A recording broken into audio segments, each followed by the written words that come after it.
নমস্কার, আমি শঙ্কর রয়েছে আপনাদের সঙ্গে ইন্ডিয়া নিউজ 24 থেকে। কিন্তু দেখুন, একটা জিনিস বলি যে রাজনীতির জায়গাতে থাক, সাধারণ মানুষকে ভুল বোঝানো এটা কিন্তু একদমই ঠিক না। আমি কালকে কাকদ্বীপ গেছিলাম, কাকদ্বীপ বাসন্তী ময়দানের ওখানে একটা বিজেপির পার্টি অফিসে, সেখানে দেখলাম ভারত সেবাশ্রম সংঘের একটা প্যাডে সেখান থেকে সার্টিফাই করা হচ্ছে বাংলাদেশি নাগরিককে যে তিনি ভারতীয়, তার রেসিডেন্সিয়াল প্রুফ দেওয়া হচ্ছে, তিনি সিএ এর ফর্ম ফিল আপ করছে, কারণ এসআইআর শুরু হয়ে গেছে, তার ভোটার কার্ড নেই, তিনি যাতে ভোটার কার্ড পান। আর এর জন্য 400 সামথিং টাকা করে নেওয়া হচ্ছে, তার কোনো বিল স্লিপ দেওয়া হচ্ছে না। খবরটা করলাম, খবরটা করার পর সংঘমিত্রাদি আজকে সকাল থেকে যেভাবে মানে বিজেপির আক্রমণ, মানে সাংঘাতিক আক্রমণ। আপনি বোধহয় শোনেননি, আপনাকে সংঘমিত্রাদি একটু জাস্ট আমি শুনিয়ে নিই ছোট্ট করে, মানে অবাক হয়ে যাবেন এরা। দেখুন, বলছি যে আপনি একটা রিপোর্ট করেছেন দেখলাম, তো আপনার কমপ্লেন আর কমপ্লেন মানে আপনার অভিযোগ কি, মানে আপনি দেখলেন, আপনি কি দেখলেন এ পর্যন্ত বলুন। এখানে দুটো জিনিস দেখলাম, কেন করা যায় না, সিএ কি এখনো শুরু হয়েছে এটা আমার জানা নেই। আপনি আগে বলুন তো, আপনার তো সঞ্জয় বাবুর সঙ্গে কথা বললাম, হ্যাঁ, তিনি আমাকে যেটা বললেন যে সিএ নাকি এখন চলছে। বললেন আমি জানি না, এই জায়গাটা সংঘমিত্রাদি একটু স্টপ করলাম। হ্যাঁ, সঞ্জয় বাবুটা কে? ওখানকার কাকদ্বীপে ওখানে এক মানে বিজেপির কর্তা। তা বলছি, এই যে সিএ কি শুরু হয়েছে পশ্চিমবাংলায়? আমি তো জানি না সিএ শুরু হয়েছে, মানুষ জানে না, কেউ জানে না। ইনি কে? মথুরাপুরের ভাইস প্রেসিডেন্ট। আপনি একজন সাংবাদিক, আপনাকে জিজ্ঞেস করছে যে আপনি কেন করছেন। উনি জানেন না যে সাংবাদিকের রাইট আছে, যে তিনি সবকিছু বিষয়ে প্রশ্ন করতে পারেন। উনি যদি এইরকম রাজনৈতিক বুদ্ধি বিবেচনা নিয়ে কাজ করেন, তাহলে সেই পার্টির কি অবস্থা? উনি নাকি ভাইস প্রেসিডেন্ট জেলার। আমি তো বলবো তৃণমূলের একজন বুথ কর্মী ওর থেকে বেশি রাজনৈতিক।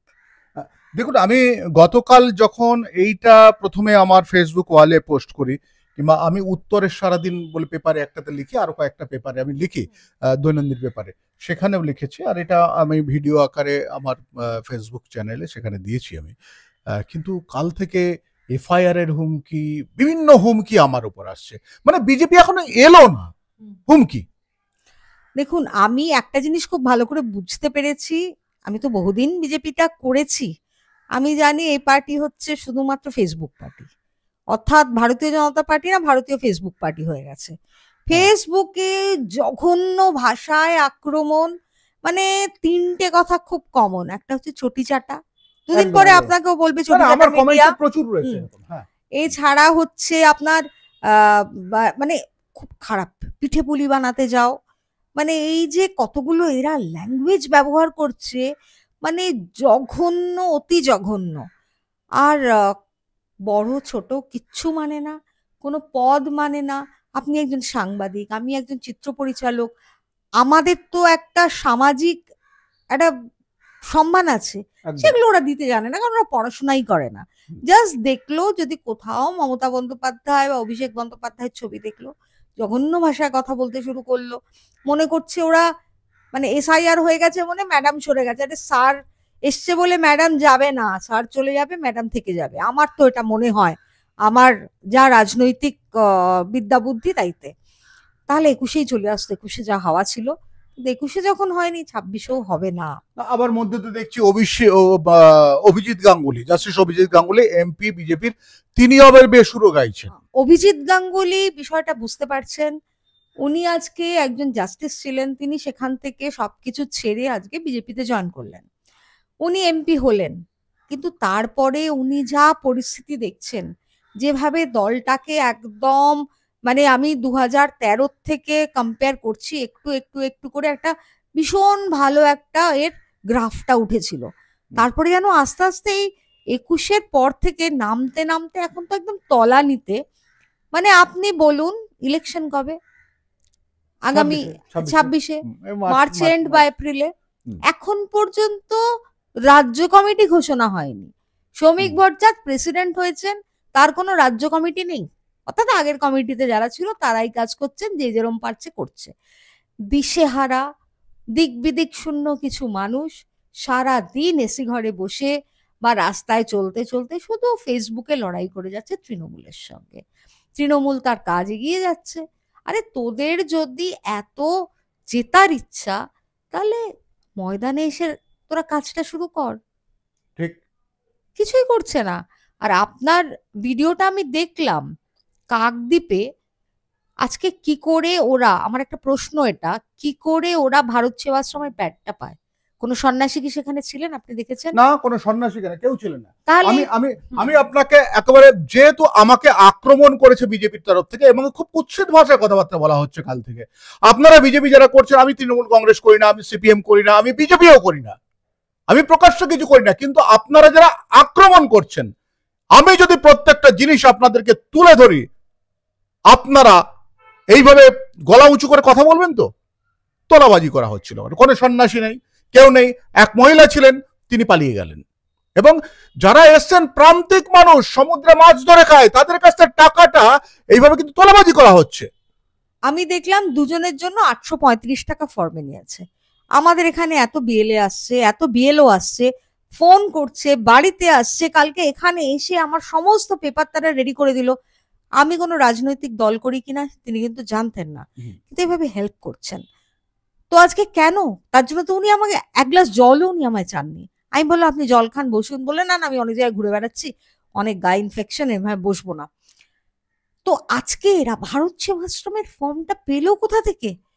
এটা যদি একটা এনকোয়ারি কমিশন লাগানো হয় যে ভারত সেবাশ্রমের নামে এরা চিটিংবাজি করছে, যে ভারত সেবাশ্রম একটা টাকাও কোনোদিন কারোর কাছ থেকে নেয় না, এইরকম একটা সংগঠনের নাম করে তাদের ফর্ম নিয়ে মানুষকে বিভ্রান্ত করছে, তাদের থেকে টাকা তুলছে। আজকে কোনো বিল, স্লিপ, চালান কিচ্ছু নেই। দলটা না আসতেই যদি এরকম শুরু করে দেয়, যদি কোনোদিন ক্ষমতায় আসে, তাহলে সেই দল কি অবস্থা করবে আপনি ভাবতে পারছেন? দিদি, আপনাদের তরফ থেকে কি কোনো একটা এটা নিয়ে কিছু করবেন? আমি পাঠিয়েছি, আমার উচ্চ নেতৃত্বকে সবই পাঠিয়েছি। হ্যাঁ। নিশ্চয়ই করবে, নিশ্চয়ই তারা দেখবে, সেখানে ব্যবস্থা যা করার করবে। এবং আপনার তো ইন্টারভিউ গুলোও আছে সেখানে, একদম। এই মহিলাদেরকে আপনি আনতে পারবেন তো, যে দরকার হয়? তা নিশ্চয়ই তাদের খুঁজে দেখবেন না, ওখানে তাদের বাড়ি কোথায়, নাম হ্যাঁ, কি, সব বলানো ফর্মেই রয়েছে। তো দেওয়া আছে। হ্যাঁ, কি দাস রায় কি সব নাম আপনাকে ছিল। ফর্ম হ্যাঁ পাঠিয়েছিলাম, আপনি হ্যাঁ হ্যাঁ ফোন হ্যাঁ, নাম্বারটাও পেয়ে যাবেন। একদম। আজকে আপনি বলুন যে এই এসআইআর তো করেছে কেন্দ্রীয় সরকার তাদের ইচ্ছাতে, আজকে তাদেরই পার্টি অর্থাৎ ভারতীয় জনতা পার্টি যদি আজকে কাকদ্বীপের মতন একটা প্রান্তিক জায়গায় সেখানকার গরিব মানুষের কাছ থেকে 835 টাকা, হয়তো তাদের 5 দিনের মানে রোজগার, সেই টাকাটা নিয়ে নেয়, তাহলে তারা খাবে কি আর তারা কি করবে? অত্যন্ত জঘন্য, অত্যন্ত জঘন্য কাজ হয়েছে এটা। এবং এটা সবাই তো বাংলাদেশ থেকে এসছে যা বলছে। বাংলাদেশে দেখবেন টিক মারা আছে বাংলাদেশি জায়গাটায়। তাহলে ভোটার কার্ড করে দেয়া কি ভারত সেবাশ্রমের কাজ? তারা কি কোনো রাজনৈতিক সংগঠন, না সরকার থেকে তাদেরকে দায়িত্ব দেওয়া হয়েছে যে ভারত সেবাশ্রম দেবে? আজকে রামকৃষ্ণ মিশন, ভারত সেবাশ্রম এরা নিউট্রাল অর্গানাইজেশন। এরা কখনো কোনো কাউকে এরকম ফর্ম ফিল আপ করে দিতে পারে না যে তাদের সিএ তে তাদের নাম যাতে যায়। দিস ইজ অ্যাবসলিউটলি একটা ফ্রড কেস। আর ভারত সেবাশ্রম তার একটা খালি ইয়ে দিয়ে দেবে, একটা প্যাডের পুরো গোছা ধরে তাকে দিয়ে দেবে। আমি মানছি সেখানে কোনো খালি পেজ ছিল না, আমি মানছি সেখানে সবার নাম ধাম সবকিছু ছিল, কিন্তু ভারত সেবাশ্রম নিজে না করে একটা কোনো পার্টিকে দিয়ে দিচ্ছে, এটা আমি মানতে পারছি না। লজিক্যালি এটা সম্ভব নয়। তবে একটাই বলি যে কালী পুজো থেকে আজ পর্যন্ত, গতকাল পর্যন্ত, কালকে কাকদ্বীপ প্রশাসন নাকি বলেছে যে ওদেরকে বন্ধ রাখার জন্য, আর প্রতিদিন 100, 150, 200 জন করে ওখানে যাচ্ছে, এক ওইটা করবার জন্য। আর দ্বিতীয় নম্বর হচ্ছে, একজনের নাকি হিয়ারিং হয়েছে, কাকদ্বীপে ফর্ম ফিল আপ করেছে বালুরঘাটে। সম্ভব? মানে তাহলে বুঝতে পারছেন কতটা জালিবাজি এগুলো হচ্ছে। তাহলে বালুরঘাটে কে আছে বা কি করে বালুরঘাটে হয়, কাকদ্বীপ থেকে বালুরঘাট চলে গেল? আমি তো এটাই কিছু বুঝতে পারছি না। তো ওভারঅল এই যে বিষয়গুলো হচ্ছে, তার মানে এসআইআর করেছে বিজেপি, আর বিজেপি তার এখন ফায়দা নিচ্ছে। প্রতিদিন যদি 100 করে লোক ফর্ম ফিল আপ করে, 800 টাকা করে যদি ফর্ম ফিল আপ হয়, তাহলে 80-90 হাজার 1 লাখ টাকা তো ওখান থেকে রোজগার হচ্ছে। আর কালী পুজো থেকে শুরু হয়েছে, মানে ভাবুন তো এটা। অঙ্কটা ভাবুন শুধু, অঙ্কটা শুধু ভাবুন, এ টাকা কোথায় যাচ্ছে? মানে পার ডে এতগুলো করে টাকা, হুম। মানে সত্যি বিজেপির লোকেরা না বলে তৃণমূলের লোকেরা কাটমানি খায়। যদি তৃণমূলের লোকেরা কাটমানি খেয়ে নেয় তাহলে তো বাদ বাকি টাকাটা থাকছে না। বিজেপির লোকেদের তো টাকা দরকার, তাহলে কি এটা করছে? প্রশ্ন করলাম, যে নেতারা আমাকে চমকাচ্ছেন, ভয় দেখাচ্ছেন, তাদেরকেই বলছি, আপনারা কি এইভাবেই ব্যবসা করেছেন? এই অ্যামাউন্টের টাকাটা গেছে কোথায়?